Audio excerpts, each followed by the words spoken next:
Well, good evening and welcome. It is my absolute delight to be able to present to you issue 5 of Archai, the Journal of Archetypal Cosmology. And my name is Becca Tarnas, and I am the co-editor of Archai with Grant Maxwell. And we're here today to present you with the newly published edition of Archai, and we have a panel of the authors who have all contributed to this issue, and they're all going to introduce to you what their piece is on. So Archai was founded by Kieran LaGrice in 2007, and it emerged out of the Archetypal Research Collective. And the first issue of Archai was published in 2009, co-edited not only with Kieran as the founding editor, but with Rod O'Neill and Bill Street. And all of them were graduates of the PCC program here at CIS. And so it's an honor to have PCC kind of hosting us with this event and having this publication come forward from the program. So I'm just going to speak really briefly on what Archai is and what our mission is with bringing forth this journal, and then I'm just going to touch on the theme of this particular issue.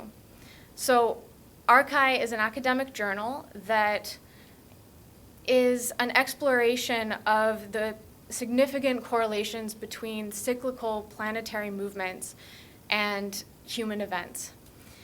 And we call Archai the Journal of Archetypal Cosmology. And I know many of you in this room know what archetypal cosmology is, but it's kind of an unusual term.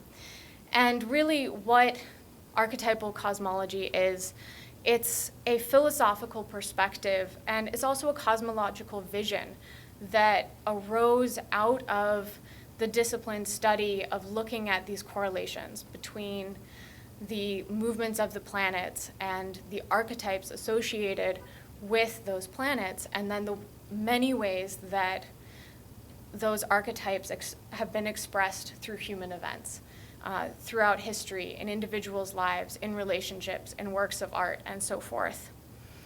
So the journal seeks to present examples of these many different correlations, but it also seeks to present works that lay a theoretical foundation for understanding why these correlations exist. What is the nature of this cosmos that we live in, that such correlations are possible between the movements of the planets and between human experience? So the first 4 issues of the journal really laid out these foundations, and one issue was brought forward each year by Kieran and the other editors. And then after issue 4 was published in 2012, there was a bit of a hiatus. And about a year ago, Kieran approached me and Grant and asked if we would be interested in taking over as the editors. And I can only speak for myself, but I didn't actually realize at the time what a weighty decision this was. And I am so grateful to have taken this on because it has been such a meaningful project to be involved in. And what is so exciting about participating in it is all the people that we get to work with, and also the recognition that looking forward, all the many more voices that we will get to bring into this discipline and all of the research that has yet to be expressed in the archetypal cosmology field. So one of the first things we decided to do, we wanted to redesign the website and infuse it with some of our own character, and we had the amazing help of Theo Badashi, who helped us with the beautiful design, and you can see his aesthetic taste also in the cover of the journal. And then the other major task was choosing the theme of the issue. And when Grant and I had our first in-person meeting about the issue, it was actually with Rick, and he mentioned that before James Hillman passed away in 2011, he gave permission for his wonderful essay on Senex consciousness to be republished by Archai. And so we realized immediately this was the backbone of the issue, and this was the scaffolding that we were going to use to build everything else on. And so the theme of the issue became Senex and Saturn. And what has been amazing about that choice are all the ways that Saturn has come through in the last year of putting together this journal. But first, I just want to ask, well, okay, why Saturn? Of all the planetary archetypes, why this one? We live in Saturn's realm. We are incarnated in physical bodies, in hard material reality. Our every day is met with the challenges and the obstacles that make us into human beings. And Saturn is there at the beginning of life. It's in the contractions that birth us into the world, and then it meets us at the end of life and guides us across the threshold of death. And Saturn is with us every step of the way, providing us with the obstacles and challenges that we need to mature into the individuals that we are meant to become.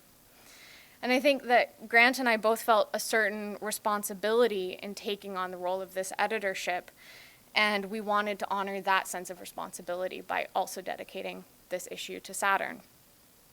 So some of the ways that Saturn showed up for us, besides being, I think, a really good, strong container for us to bring forward this creation process, it was interesting that more than half of the authors were going through some transit of Saturn to their natal Saturn. Actually, raise your hand if you are experiencing that. Matt, you are too. Oh, okay. So I'm in my Saturn return. Grant is in his Saturn square following the Saturn return. During this time, one of us experienced a birth in the family, and one of us experienced a death in the family. Throughout the process, and I know this is part of academic publishing anyway, but we were met with, certain delays. Saturn has to do with delays and timing and scheduling, and the inevitable disagreements that would come up, and also a tendency toward perfectionism, but that let us sculpt and shape what we were bringing forward and care in every minute detail. And then Saturn also shows up as imperfection and mistakes. And so even as we discovered tonight, as we're laying out all the journals, that, wow, there's a typo on the cover.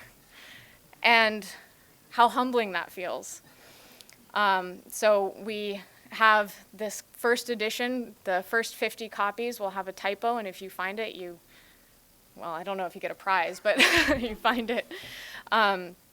So in a way, it kind of feels like this blessing from the God, that you have to have a mistake in there to honor the God. And another way that I've felt Saturn show up in this process has been just that satisfaction of seeing something all the way through to the end, and even with its imperfections, being able to gift it now out into the world. Another part of dedicating the issue to Saturn is that we live in a world that fears the negative side of Saturn. And it was in ancient astrology spoken of as the great malefic. And I think part of what we're trying to do is to recognize and embrace the gifts of Saturn that can only be encountered by passing through its shadow. And so, of course, we cannot cover every facet of this archetype. As Jung says, no archetype can be reduced to a simple formula. It is a vessel which we can never empty and never fill. And so what we've tried to do here is just show you a few of the diamond facets of Saturn for you to be able to come perhaps into a new engagement with this particular archetype. So I now want to invite Kieran LeGrice, the founder of the Archai Journal, who will tell us a little about that founding.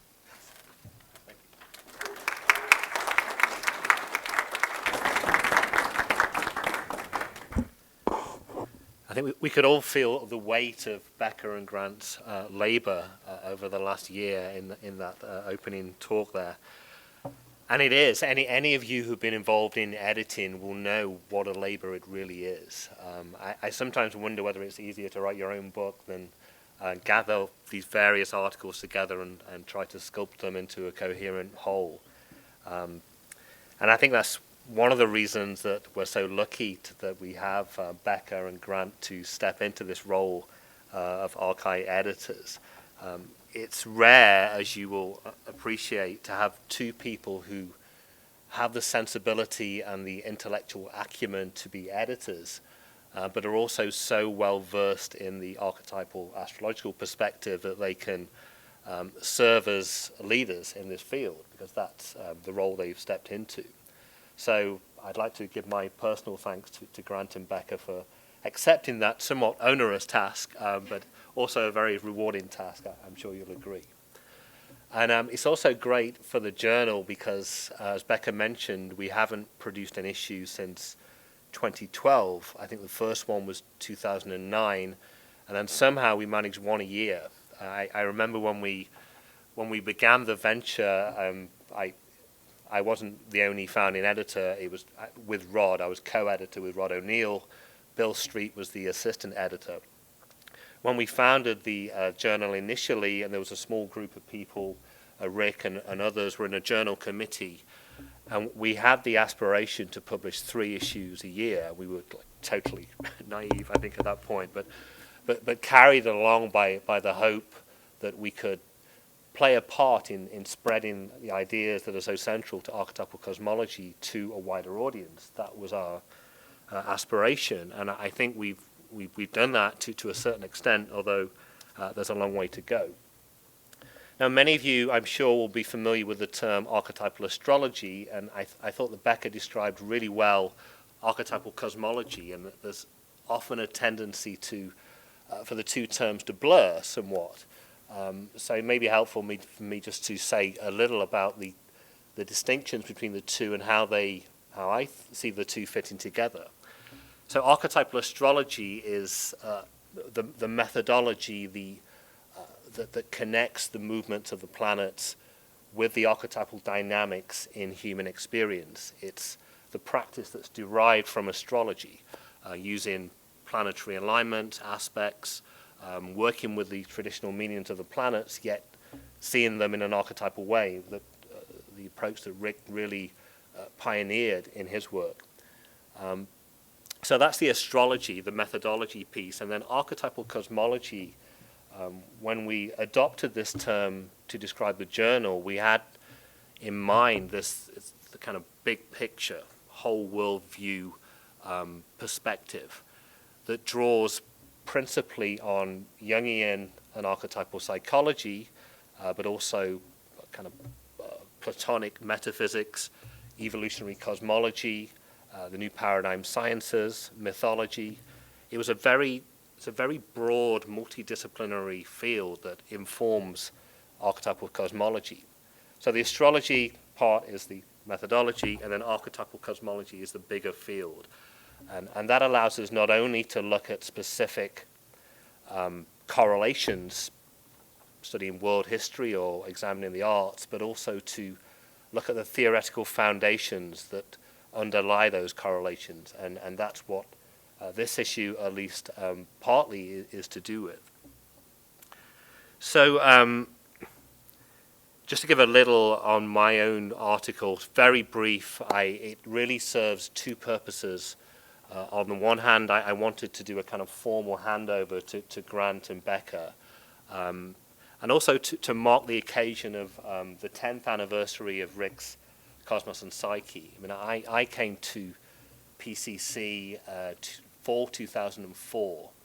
So as soon as I arrived, there was this immense excitement in and around the community. Rick's book's nearly ready, and Rick's been working on this book for years, and so we all had this sense of tremendous anticipation that the book was soon to be released. And So it was all through 2005, that same energy was there, and then it was published in 2006. It's hard to believe it's 10 years ago already. But so really, it was the momentum from the publication of that book, and then the initial trigger was the ARC group meeting, as Becca described.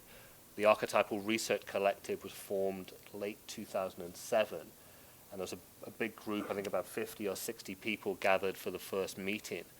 And it was the energy of that group that really catalyzed the foundation for the journal. The idea for the journal in the form that it came to be really came to me at the end of 2007. Rod O'Neill, the co-editor, had a similar idea, and we got together and kind of shared our creative vision for the possibility for the journal. So then the first issue came out in 2009, and I think, as Becca said, we had in mind trying to lay solid foundations. The first issue is the birth of a new discipline, and then each issue thereafter, in some ways, provides illustrative examples of archetypal astrological correlations or addresses some theoretical perspective that is central to the field. And then we got to 2012, and I think for many reasons, the editorial team and by that point Grant was involved as assistant editor. We hit a bit of a wall in terms of being able to continually bring forth a journal each year. It proved a little bit beyond us. I'd moved back to the UK. And so as time went by, it dawned on all of us, Rod, Bill, and me, that we really needed some new energy to kind of carry the journal forward into the next phase. So that was the thinking behind handing over the journal to Grant and Becca. And really, we couldn't have two finer people to take the helm from this point. And I know that it feels to me like a beginning. It's a new beginning as well. I mean, when I wrote the very first article, The Birth of a New Discipline, I had in mind how the field might grow from that first issue. And I think a lot of the things I discussed in that issue, establishing connections to other fields, drawing connections particularly to depth psychology, trying to articulate a new worldview in which archetypal astrology makes more sense. All those kind of things they're still unfolding, of course. We're in very early days, and I'm excited to see where the journal will go from here with Grant and Becca at the helm. So that's really all my article discusses. It's a very brief introduction, and then the substantial articles to follow are written by my co-authors here. So I'd like to hand over to Rick, who I'm sure you all know. Becca asked me to introduce him, but a man who needs no introduction, guitarist.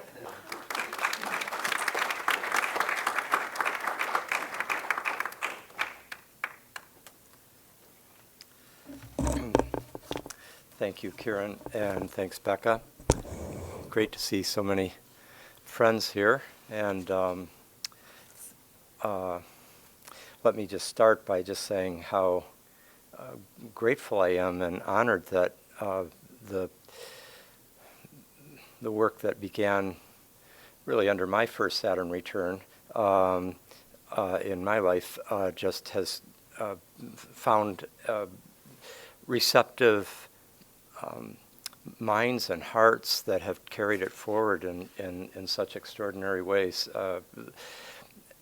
In a sense, the PCC program itself was part of, like, where could I find a place where I could bring together all the different disciplines that now constitute archetypal cosmology, where you have cosmology, where you have depth psychology, the study of consciousness, and where you're also addressing the many philosophical issues that are involved with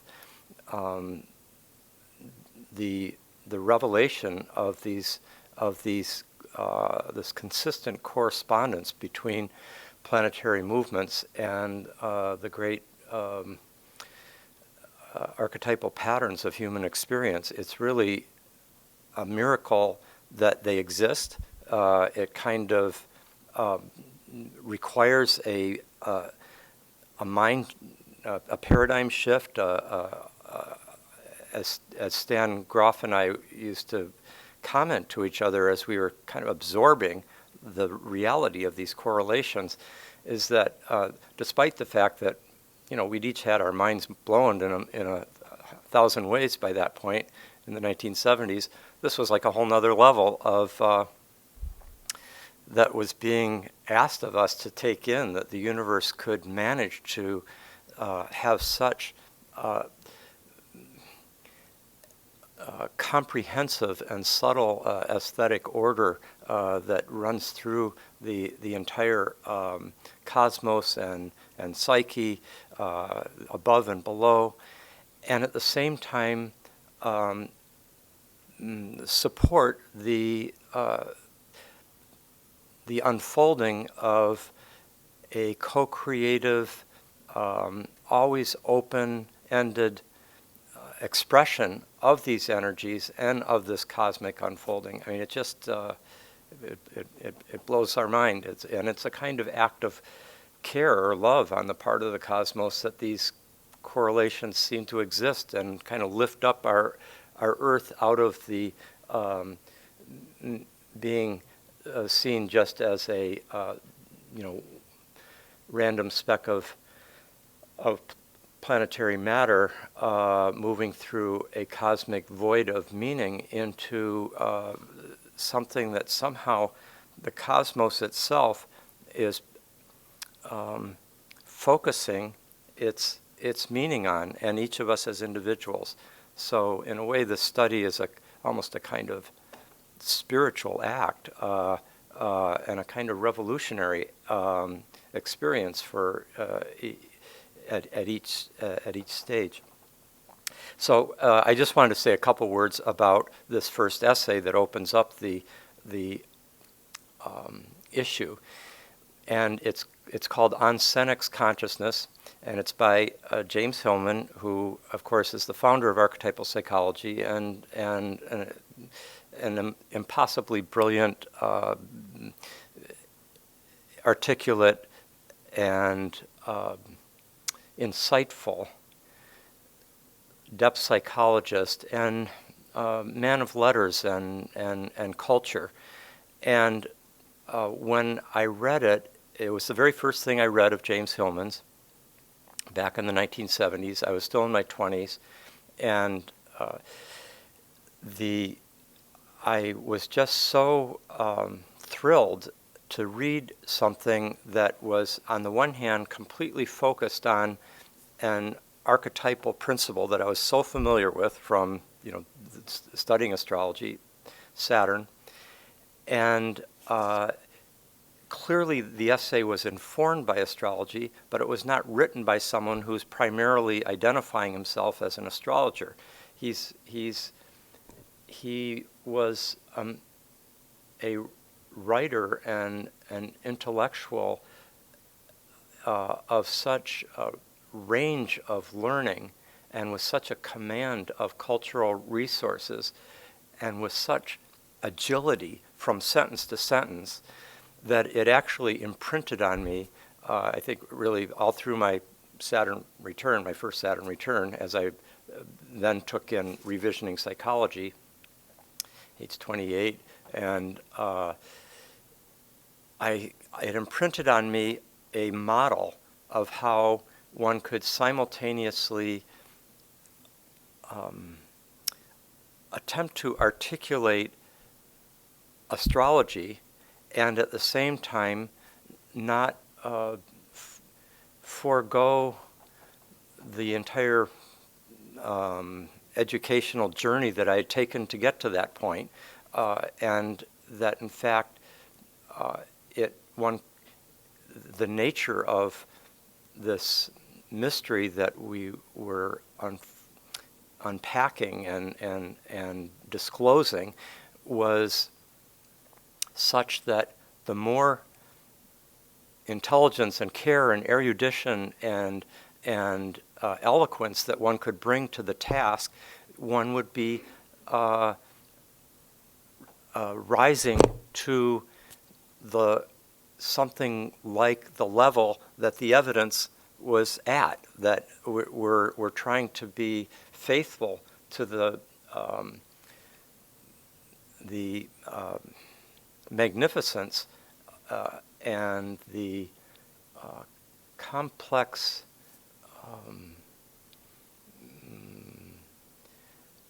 beauty of the subject matter. And so that had a huge influence on me. And from that point on, not only was transpersonal psychology and all the years of studying with Stan that I had been doing prior to that, Stan Groff, informing my astrological understanding, but now Hillman's particular emphasis on the gods, on the archetypes, on these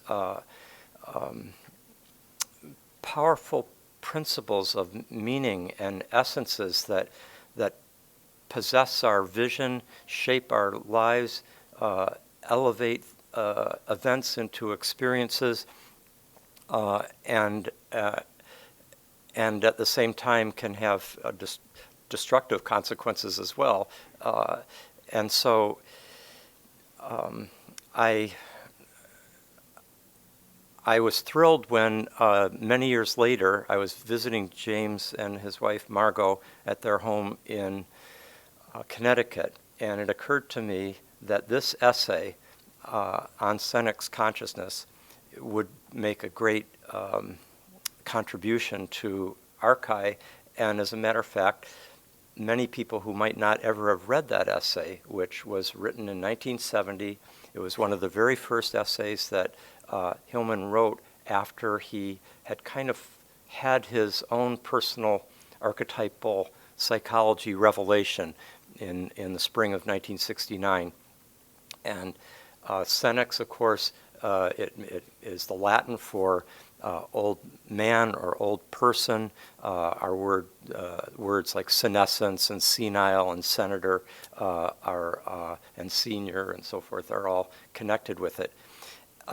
But as you read this essay and you see how wonderfully he pulls in the ways in which Saturn shapes our religion, our psychology, our philosophy, our lives, and he's simultaneously kind of like a postmodernist, deconstructing and seeing through, but he's seeing through to the gods. He's seeing through to the archetype in such a way that many things become intelligible and coherent in a way that they weren't before. So it's I was just delighted that he said yes, and he was quite enthusiastic about it, and I'm so glad that. Let me just say one last thing: how honored I am that Becca and Grant have taken the journal into its next incarnation, and I have such confidence in their care and how much they, watching them take such precise care with each essay and each sentence is, I think that's the way to be a good editor. It's the way to be a good writer, and I'm really thrilled with how they're doing this, and thrilled that it's happening at all. So thank you very much, and now shall I just bring in Nat, or who's in charge now? I'm in charge. Oh, okay. You see where I go for authority.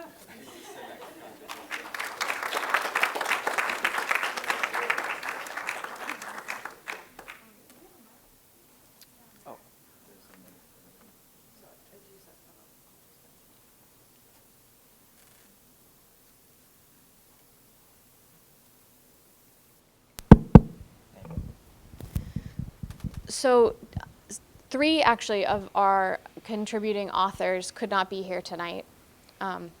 And so we asked all of them, but 2 of them were able to create videos introducing their pieces, just these short introductions. And we're going to be going in, as everyone introduces their pieces, we're going to be going in the order of the journal. And so this first piece is written by Jessica Garfield Kabara.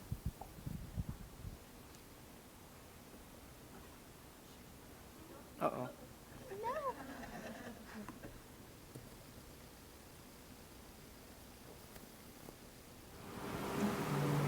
Ni hao from Beijing. Actually, I'm in Area 5 right now filming this at CIS, but when you watch this, I'll be in Beijing with Travis. We're actually here doing 2 astrology workshops, one together called Discovering Soul Through Astrology, Psychology, and the Arts.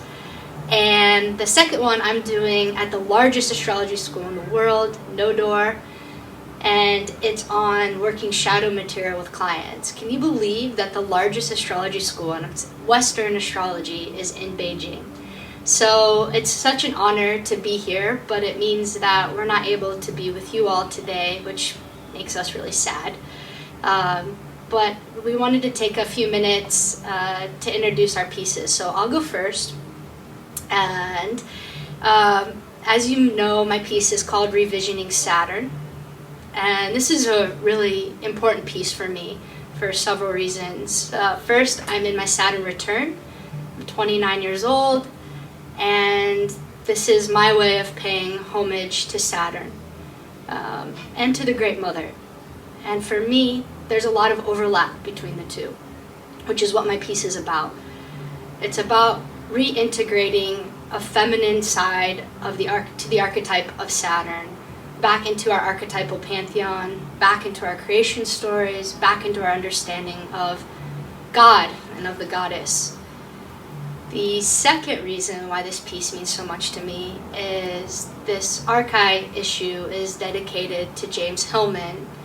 And James Hillman has been one of my great philosophical, intellectual, and psychological mentors, as he was to Rick Tarnas. And for me, reading Revisioning Psychology actually shifted my paradigm. And so it's a great honor for me to be able to be in the same issue with James Hillman as his piece on Senex consciousness gets republished. And in my piece, I enter into a dialogue with what Hillman puts forward in his piece on Senex consciousness. And the third reason why this means so much to me is it's my first time ever publishing something on astrology. I've been practicing now for 8.5 years, and this piece really represents a deepening of my vision and my understanding of the evolution of the archetypes and what is possible in human co-creation as we participate in this time period that's so critical on Earth. And as we are in the death throes of patriarchy, it's such an opportunity to both have reverence for where we've come from, to take in the deep lessons and teachings that the last several thousand years have given us, but it's also a time period to reimagine, to revision what is possible. And there's so much that opens up in death. And there's so much that we are given when we grieve and allow things to die. And so for me, this piece is an honoring of the past and an invocation of the future simultaneously.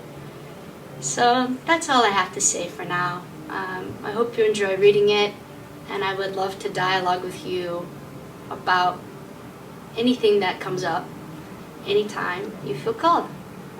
All right. See you guys later.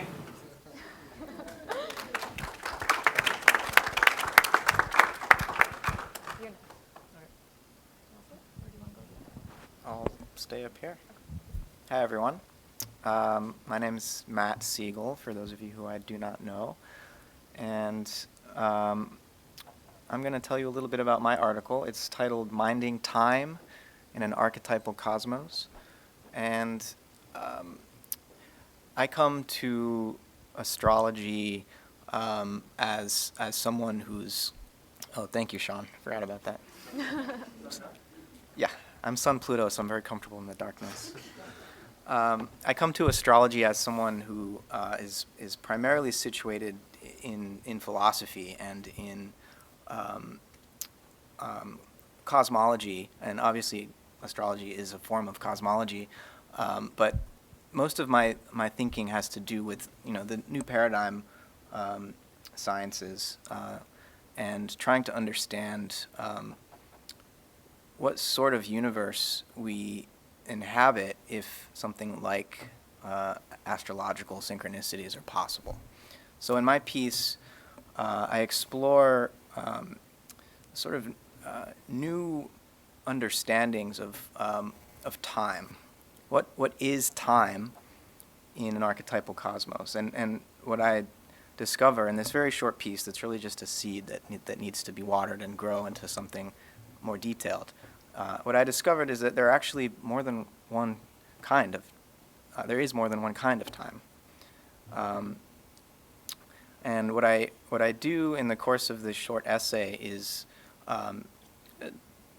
sort of discovered some symbolic resonances with three of the planetary archetypes and these three kinds of time. And before I unpack what those are in the article, I give a sort of very brief, like 3-page history of the concept of time, going back to Plato. And for Plato, if you've read the Timaeus, his famous cosmological dialogue, he suggests that it's the motion of the planetary bodies that actually brings forth time. These planetary bodies are sort of the visible organs of the world soul, and it's their motions through the heavens that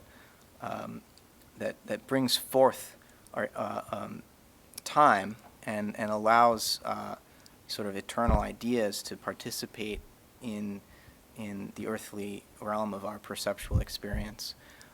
So I begin this history of time with Plato.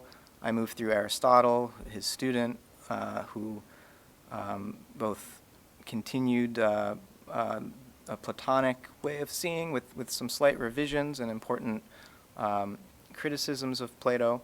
And I point out how Aristotle was one of the first to kind of develop what I call a chronic form of time, a time related to Chronos or Saturn, which is time as a measure of motion, a measure of change.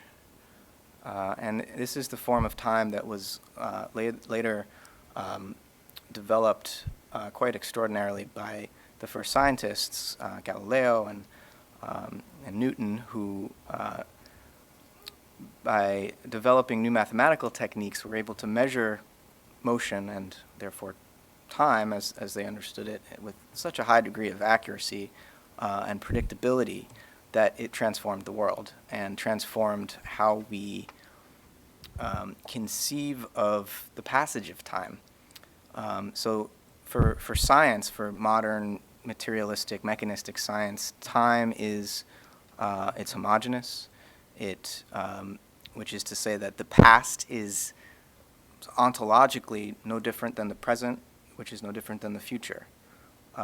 Time just marches on like the ticking of a clock, and in Newton and even in Einstein's picture of the universe, time is basically reduced to t, right? It's a function in a differential equation.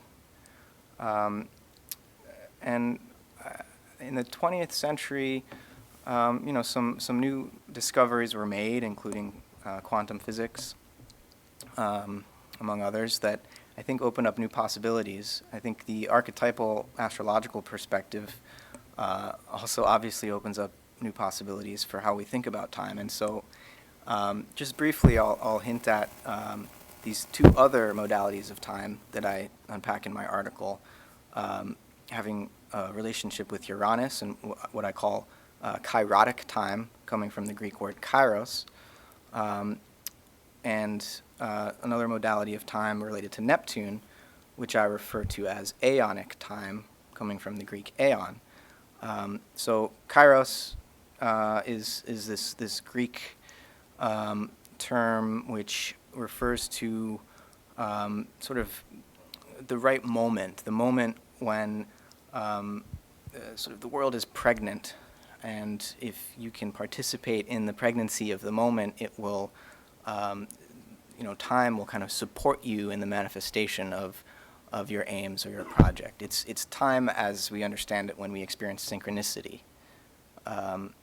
So that's kairotic time. Aeonic time has to do with this Greek notion of aeon, which they related to the eighth sphere in their geocentric conception of the universe. So you have the 7 planetary spheres, the 7 planets known to the ancients. And the 8th sphere was known as aeon, and aeon is, what we would think of as, what you could think of as the eternal now, that is fully present in each moment. So, yeah, those are just a few teasers for you, and I hope you'll get a chance to read my article, and definitely happy to discuss any and all of these ideas with you over a glass of wine later. So thank you.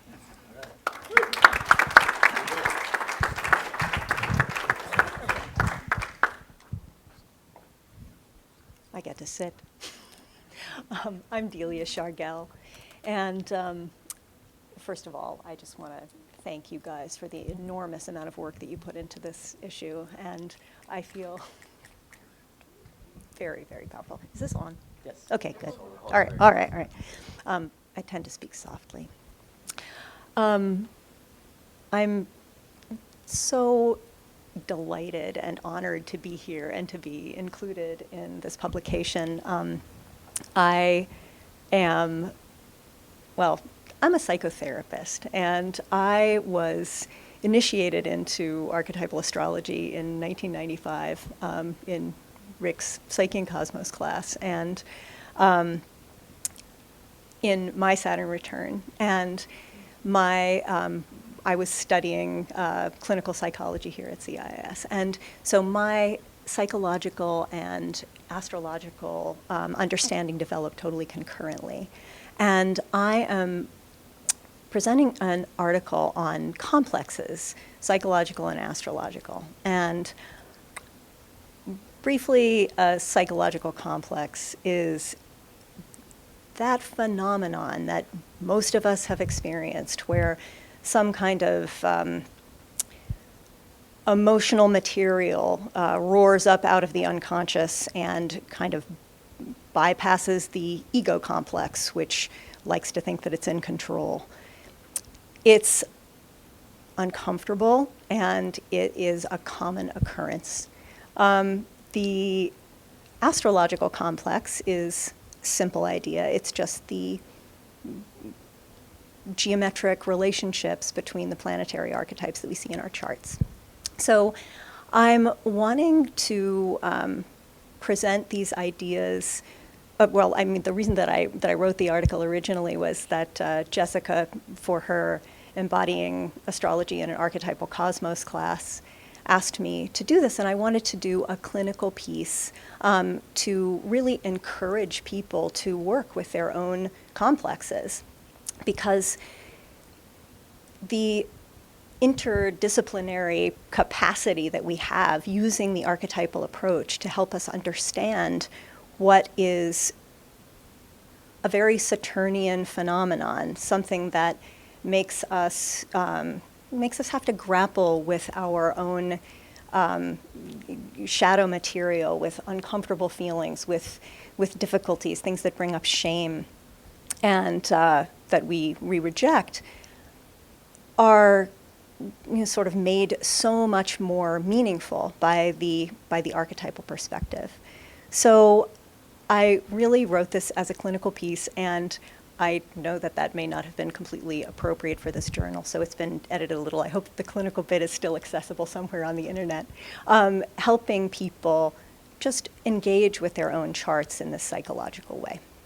So through that process, I hope also to describe the possibility of working with our own complexes in both a personal and a collective way. That if Saturn as the guardian of the threshold, who gives us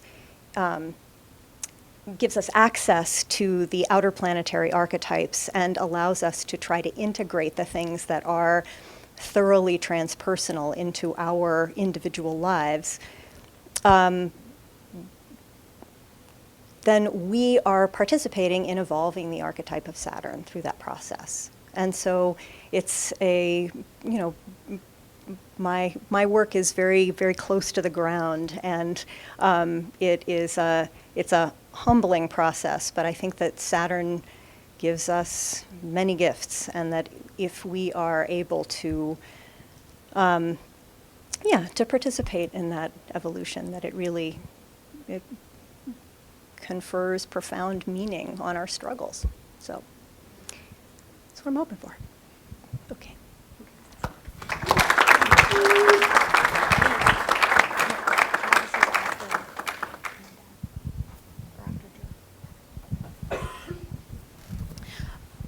So I also have a piece in the journal, and I actually feel okay that this piece was published in this issue because Kieran approved of it 4 years ago. I was like, okay, so this is fine for me to publish this.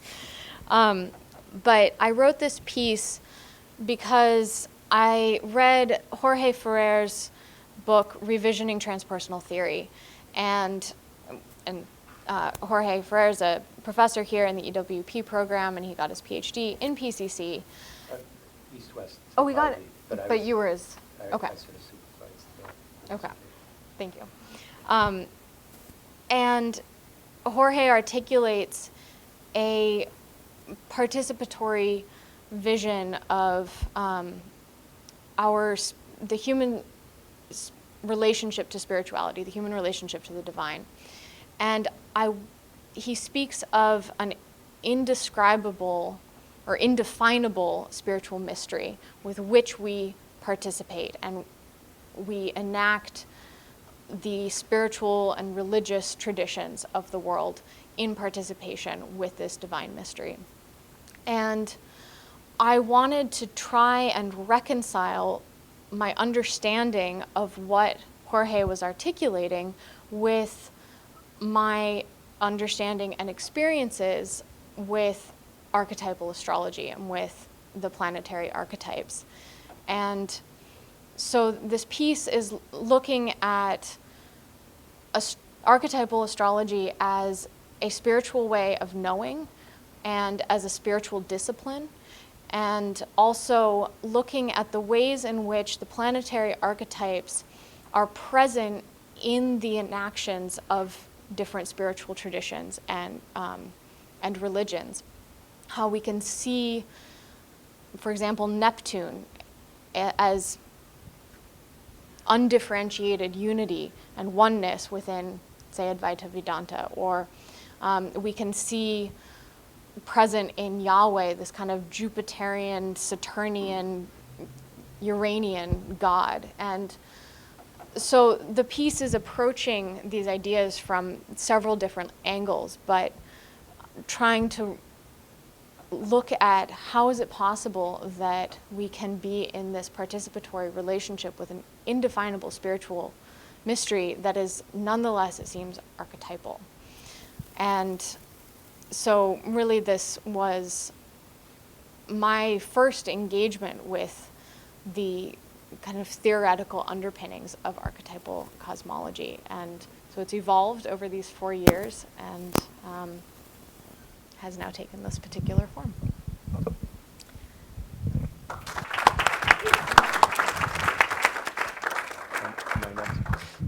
Just very briefly, I then have a piece of my own in here, and it's those of you who've read previous issues of Archai may know that in the last issue I published part 1 of Notes on Archetypal Dynamics and Complex Causality. And basically these notes were my attempt to think through. I wrote them in the month or so just before I began full-time writing of Cosmos and Psyche in the spring of 2002, and it was I needed to have. I mean, it just came of its own accord, but I wanted to try to articulate as clearly as I could the philosophical, the epistemology and the ontology of how archetypes reveal themselves in astrological correlations, because the way they interact is so complex and so intricate, and they can simultaneously be activating each other, empowering each other in antagonism or opposition with each other, at the same time that they're strengthening and pushing each other into more potent manifestation. And so I distinguished 13 different qualities that I saw as a kind of essential features or characteristics of how archetypes exist and reveal themselves and are enacted in human life. And I'll just give you what those were and then pass that on the microphone.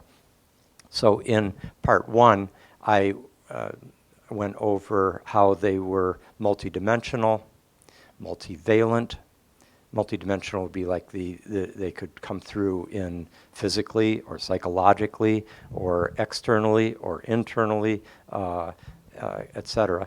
While multivalent would be more like Saturn can express itself as tradition or foundations or firmness of purpose, but also as constriction and oppression and negation.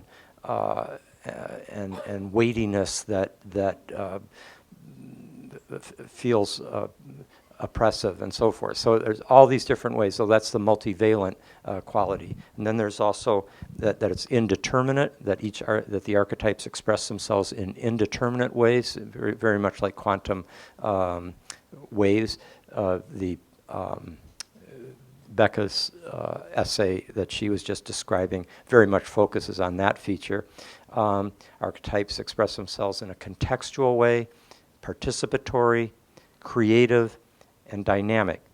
Okay, so those were what I focused on in the last issue, and then in this issue I took on 5 more of them.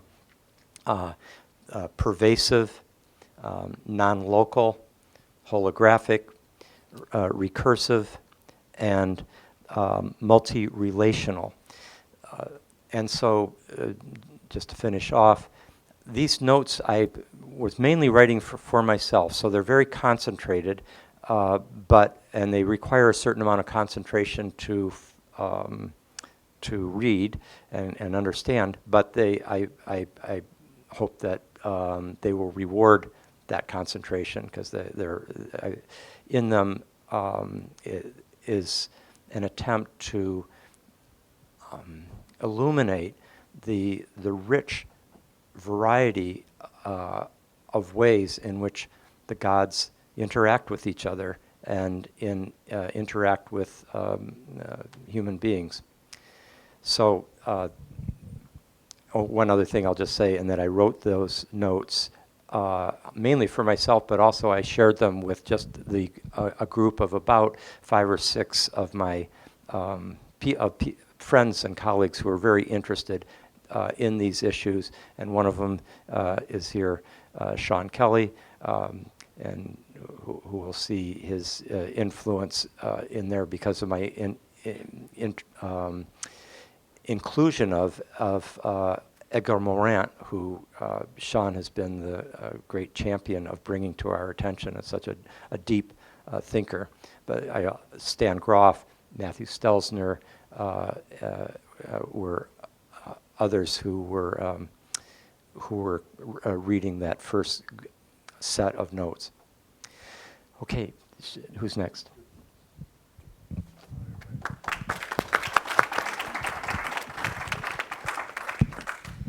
All right. How y'all doing? What's up, San Francisco? How y'all feeling? So my essay is called Dante's Vita Nuova and the Saturn Return. And the essay in Archai is an expansion of a paper, a short paper that I originally wrote for Richard Tarnas's class. I ended up taking 5 or 6 courses on astrology, archetypal astrology with Rick, but this is the first one. And so I was in the process, you talk about you and Stan getting your minds blown, but, I was in mid-semester. It was actually 15 minutes in or 2 weeks in, and I'm going like, what, really? All these, what? George Harrison's the quiet beetle, and he's got Sun, Saturn. I'm just going like, and the archetype. I'm using up half my time on the intro. Okay, let me get a. So I was in this course with Rick, and I knew I needed to write a paper at the end of the semester, and I had picked up this book, Vita Nuova, unrelated to the course. I was just at home, fooling about, and picked up this book, Vita Nuova, by Dante, and doing my in-depth research right here in like the first sentences of the introduction, and it said, the author's, note, the translator's note says, this work may be thought of as taking shape when Dante, having arrived at a certain age, between 28 and 30, pauses to look back and examine his past experiences, both poetical and personal. And immediately I was like, ooh. And I wrote in the margin, Saturn Return. And by that point, Rick had already told us that many authors, artists, thinkers do their first major work during their Saturn Return. But I was like, oh, this is interesting. Dante is one of those that Rick was telling us about that. This is his first work, first major work, and it happened during his Saturn return. So the TA of the course was Matthew Stelzner, and so I had it set up. I took advantage of office hours, whatever, with the TA, and I asked Matthew, tell me more about the Saturn return. And as he was telling me about the Saturn return, I was like, ooh, this is good. It lines up so precisely with what Dante is doing in this book and all of the themes in the book. So for an example, Rick talks about the Saturn return as a period of biographical crystallization. This is exactly what Dante's doing in the book. In the first sentences of the book, he says basically, I'm going back in the book of my memory, and I want to see, and I'm trying to distill the experiences and the major threads and the kind of turning points of my development. I mean, so this book is so, aptly described by what Rick calls the period of biographical crystallization that often takes place during the period of the Saturn return. And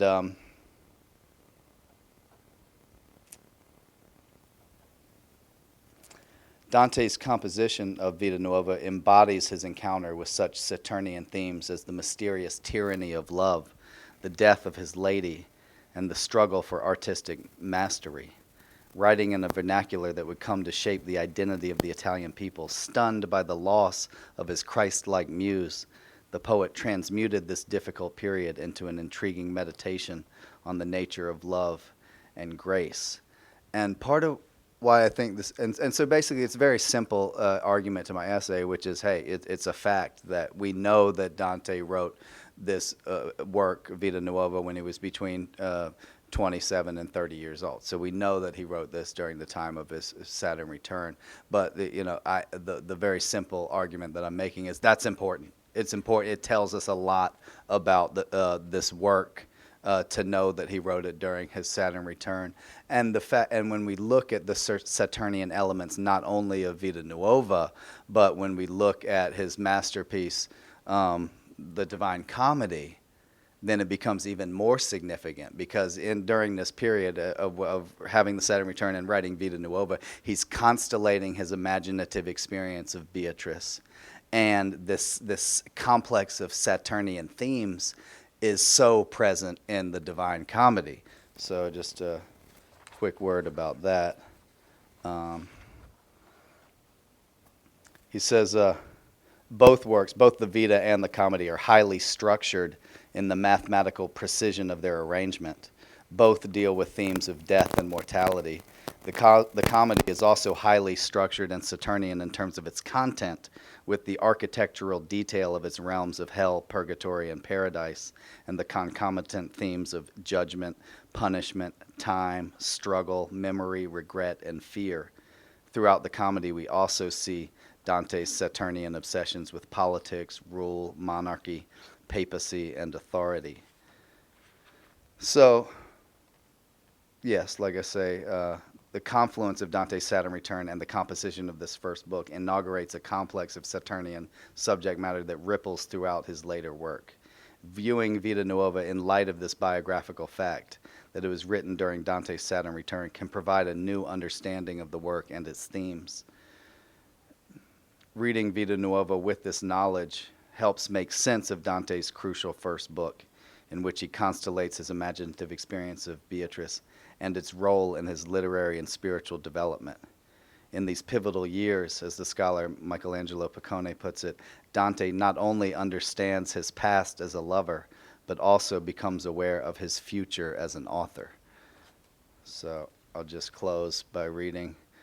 And part of what's so Saturnian about Vita Nuova is that this kind of transcendent divinity, that we could think of the transcendent divine as very Neptunian, but in both in the person of Jesus and in the figure of Beatrice, this transcendent Neptunian divinity becomes manifested, becomes incarnated through, obviously Jesus as Jesus, but Beatrice, the figure of Beatrice, she's really a 9-year-old girl that he falls in love with when he's 9 years old, or right around then. She's really an 18-year-old Florentine woman that greets him when he's 18 years old. So she's both a real so you see what I'm saying? It's the Neptunian principle of transcendent divinity that gets incarnated in the Saturnian world of time, space, mortality. So Jesus, she's really a Christ figure, in Vita Nuova.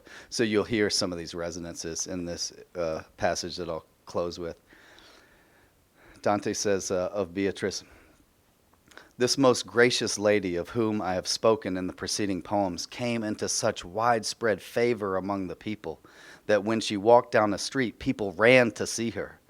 This gave me the greatest joy. And when she was near someone, such modesty filled that one's heart that he dared neither to raise his eyes nor to return her greeting. And many, having experienced this, could testify to it, for whoever might not believe. Crowned with and clothed in humility, she would go her way, showing no airs of superiority because of what she heard and saw. Many said after she had passed, 'This is no woman, but rather one of heaven's most beautiful angels.'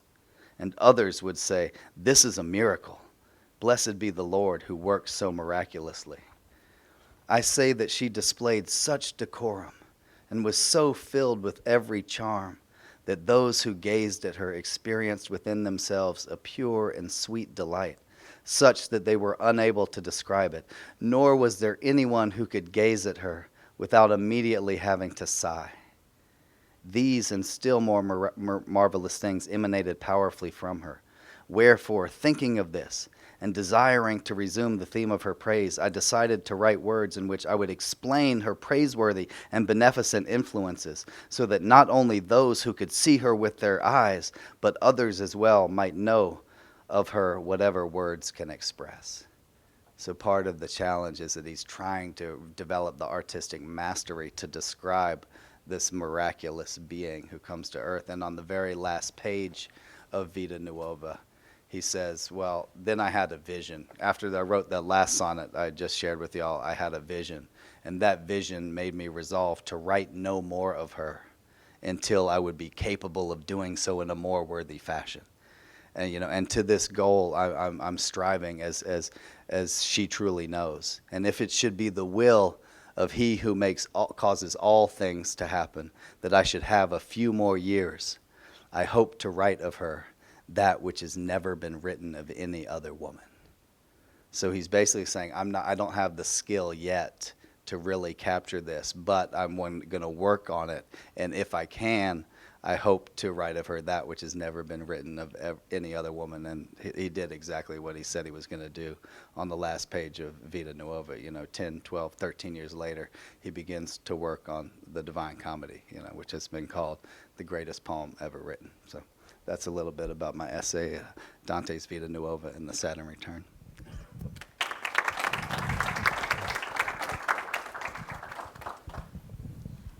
So the next piece is written by Travis DeRuzza, and so we also have a brief video from him.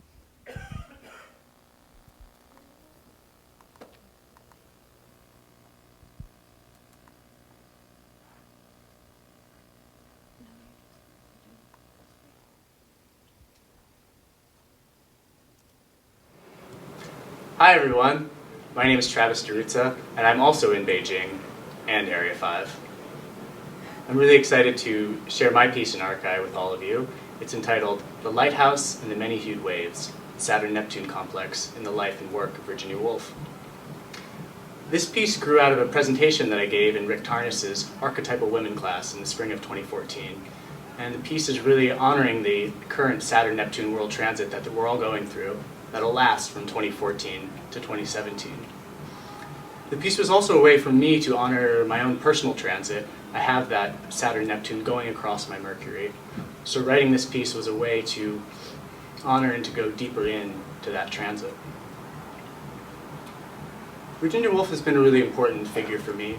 I read her deeply when I was in undergrad, and it was her work to the Lighthouse that really taught me something about the more invisible dynamics of patriarchy, the insidious and subtle ways that it manifests in our everyday life.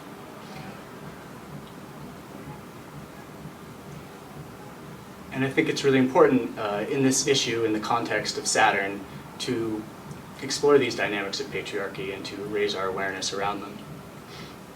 This piece is also important to me because it's my first publication, and it's really an honor to publish in Archai and to publish about Virginia Woolf. So I hope you will all enjoy the piece, and I'm looking forward to dialoguing with all of you more in the future about it. We'd like to thank Becca and Grant, the awesome, amazing editors, for everything you guys did to help bring both of our pieces into the journal. And we'd also like to thank all of our fellow contributors. We're all really excited about this issue. And it's my half birthday today. Bye! See you! I didn't watch that before, so that was a surprise. The penultimate piece in the issue is written by Max DeArmond, who also couldn't be here, and I will just mention that the piece is on the Saturn-Pluto archetypal combination, and he's looking at the archetypal field of Saturn-Pluto and the ways in which it has manifested throughout history, and he also presents positive expressions of the Saturn-Pluto combination as examples of how we can live in participatively live into engaging with the Saturn-Pluto archetypal complex in life-enhancing ways that shift it away from the more destructive aspects of how it has historically come through and move it toward a more life-enhancing form. And so the examples he gives are around the conservation of nature, gender reconciliation, and also restorative justice. So I will leave that there. Do you want to just conclude discussion? Sure. Okay. All right. So I'm Grant Maxwell, and my piece is a review of Sean Kelly's Coming Home, The Birth and Transformation of the Planetary Era. And so I'm sure that many of you have read it, but if you haven't, I think you should go out and buy a copy immediately. I think it's essential reading for anyone who's interested in the discipline of archetypal cosmology. So I will very briefly try to do justice to to Sean's wonderful book. which is very complex and vast and multifaceted. So I'm going to try and sort of put his argument into a nutshell. Okay. So Sean, the figure of the spiral is central to Sean's argument, and he combines two different kinds of temporality in that figure. So one is cyclical temporality, which of course is embodied in the archetypal astrological movement, in the movement of the planets, and in the cycles of planetary complexes. And it's also found in the Hegelian dialectic, and in it's very interesting talking about Sean's book with him sitting right here. It's making me a little anxious. But no, it's the Hegelian dialectic and the Jungian and alchemical conjunctio oppositorum. So in Hegelian terms, it's thesis, antithesis, synthesis. And in Jungian terms, it's two opposed or polarized impulses existing in tense relation that produce what Jung calls a reconciling third. And so that leads toward the other kind of time. It sort of gestures toward the other kind of time, which is the teleological trajectory toward an end or purpose, and luring historical process, specifically in this case, toward more expansive modes of consciousness, I would say. And I hope I'm sort of simplifying Sean's very complex argument here, so just be aware of that. And so what he does is he combines these two kinds of time in this spiralic movement, but it's not simply a steady state spiral. It's a spiral that appears to be accelerating. So it's in Yeats's words, which Sean quotes, it's a tightening spiral, but also a widening gyre. So it's each turn of the spiral, which the majority of the book is tracing these arcs, these historical arcs through Western history, and but these arcs seem to be increasing in what appears to be an exponential way. So it starts with the axial age, centered on the first half of the 6th century BCE, and then the Renaissance and the Copernican Revolution, centered around 1500, and then the Enlightenment of the 17th century, the idealist romantic reaction of the 19th century, the depth psychological and modernist revolution of the early 20th century, and then the countercultural revolution of the 1960s, and the countercultural reawakening, I would say, of the 1990s, and then perhaps a second axial age, to use Ewart Cousins' term, that we may be in the midst of. So he traces that tightening spiral, which is also, because each arc of this spiralic movement incorporates the capacities that have been individuated in the previous turns of the spiral. So it's widening in the sense of moving toward more expansive stages of awareness. And finally, just to draw it back to archetypal cosmology, Sean, especially he talks about it in the body of the book, but especially in an appendix on archetypal cosmology, he very, very nicely and succinctly reiterates his argument and suggests archetypal cosmology as potentially the cosmological core for planetary wisdom culture, as he puts it. And oh, that's right. He suggests that so Kant talked about his philosophy as a second Copernican revolution, and Sean suggests that archetypal cosmology could be considered perhaps a third Copernican revolution. So, thank you, Sean. It's a wonderful book. We published Sean's appendix in the previous issue. Was it issue 4 or issue 3? It's some reflections on archetypal astrology and the evolution of consciousness. Is that what it's called? Yeah. So were we going to take? Sorry, were we going to take questions? I have a little bit of a doubt. Okay.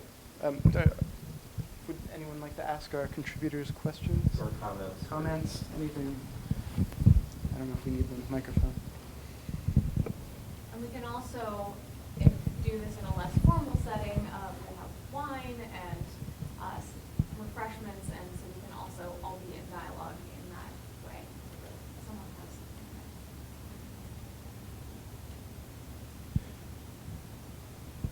something. Okay. Well, it's just. Here we go.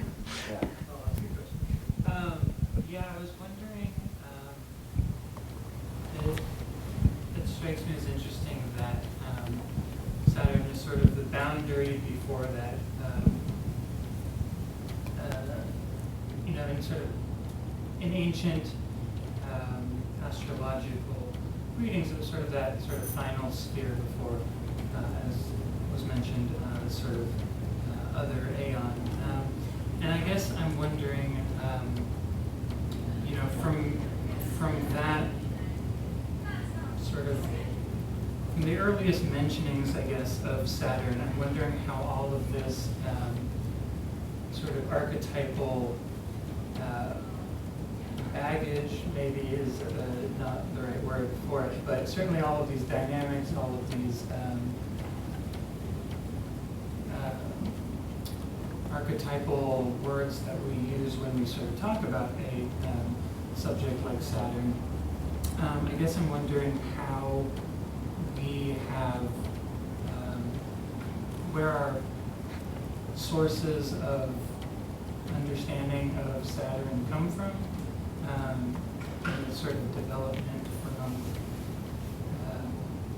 this kind of ancient god that I think was associated with Judaism in particular. I'm not totally sure if that's correct sort of symbolism specifically of that planet for Jewish religion, but how you have seen that understanding of Saturn kind of evolve in this particular aeon, maybe? Yeah. Extremely general question, but I'm That's a very didn't good hear answer. it, so.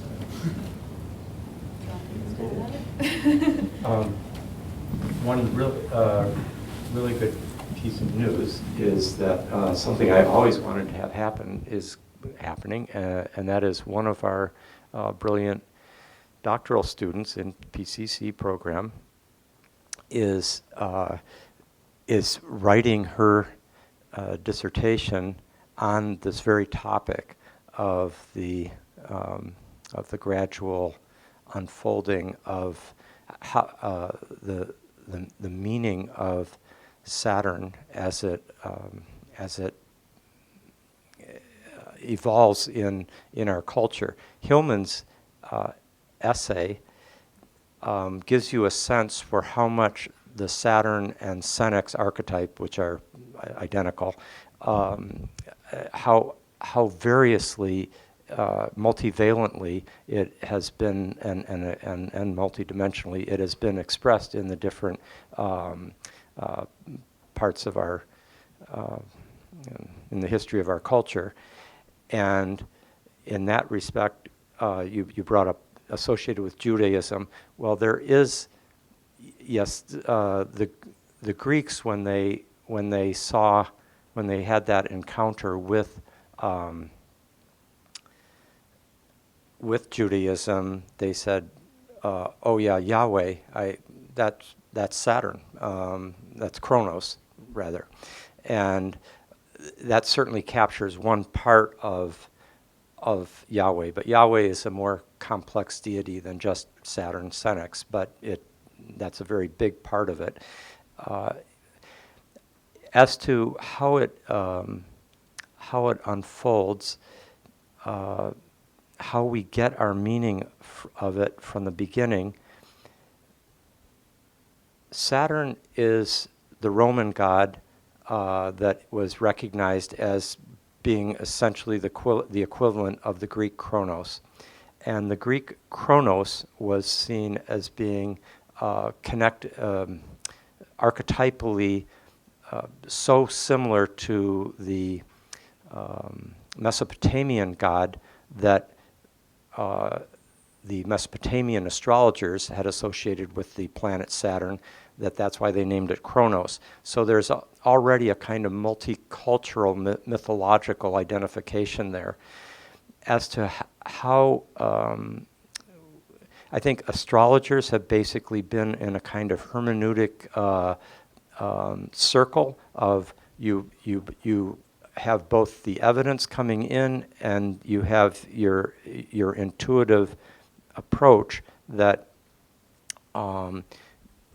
helps elicit the potential meanings, and then because our consciousness and our culture keeps evolving, new dimensions of Saturn begin to reveal themselves that were not evident before, and that's but yet somehow we're pregnant within the original essence, and that's happening in this very issue. I mean, Hillman does it himself, and then right after Hillman's article is Jessica's, and Jessica brings out new dimensions, and I mean, just the very fact that you can say that Saturn is such a patriarchal god, but as soon as you recognize, and this is with the help of transpersonal psychology and Groff's work and just experience, that Saturn is also an expression of the Great Mother Goddess in the very act of birth, that the act of separating from the womb and the intrauterine unity, the constriction of the birth canal, the manifestation into concrete reality.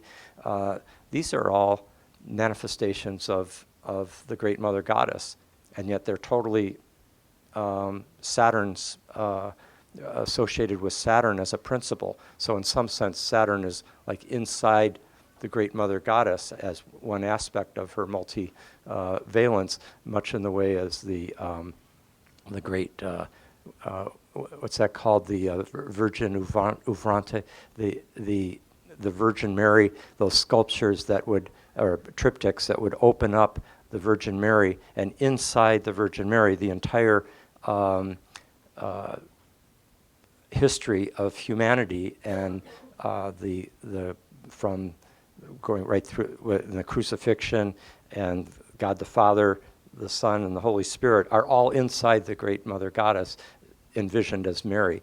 So the perinatal insight gives us, which Groff brings in, Stan, allows us to see a whole new dimension of Saturn that wasn't possible if you were totally locked into a patriarchal mindset.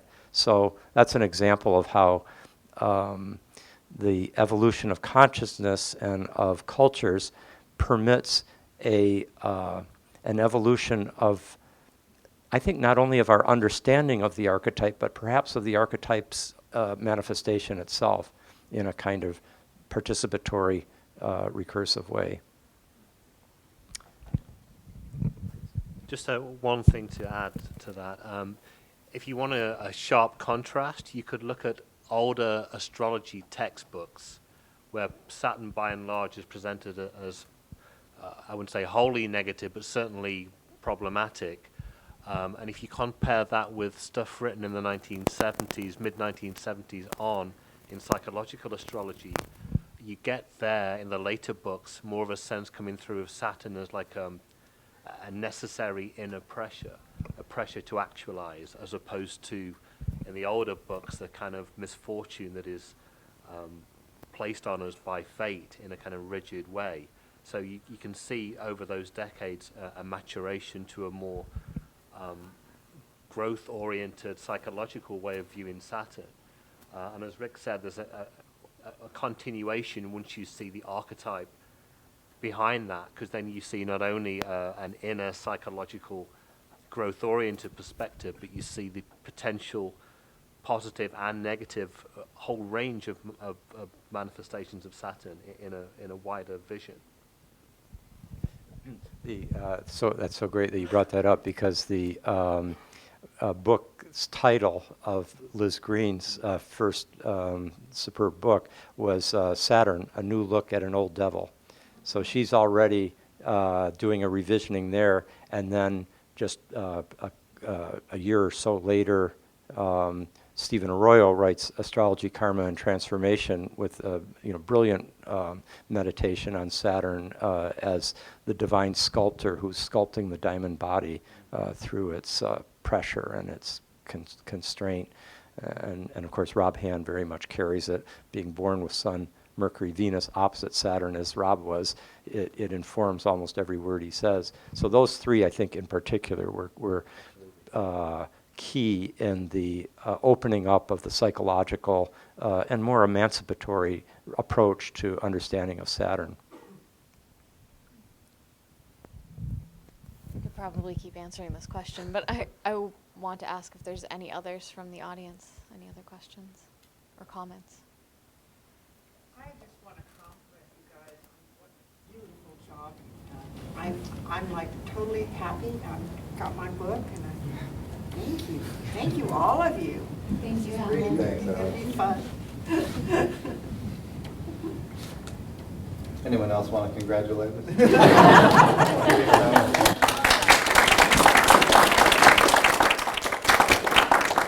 So we have wine, we have refreshments, we have copies of the journal for sale. Oh, yes. Really quick. Okay.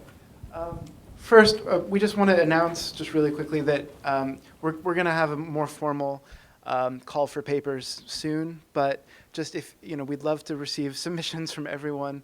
We're open to pretty much any subject, but we're looking at publishing in 2017, and there's going to be the Jupiter, Uranus, Pluto T-square starting this fall and then going for most of next year. So if you're looking for something to write, or if you're looking, deciding between several pieces that you've already written, some combination of those archetypes would be fantastic. Also, Archai is published by Persistent Press, which is my publishing company, and I'm looking for manuscripts to publish. So if any of you have a manuscript that's looking for the right company to publish it, or know of an interesting manuscript, please send them my way. I have business cards over there, and I'd love to hear about what you're working on. And is there anything else we should say right now? Yeah, thank you so much. This has just been incredible. Thank you so much.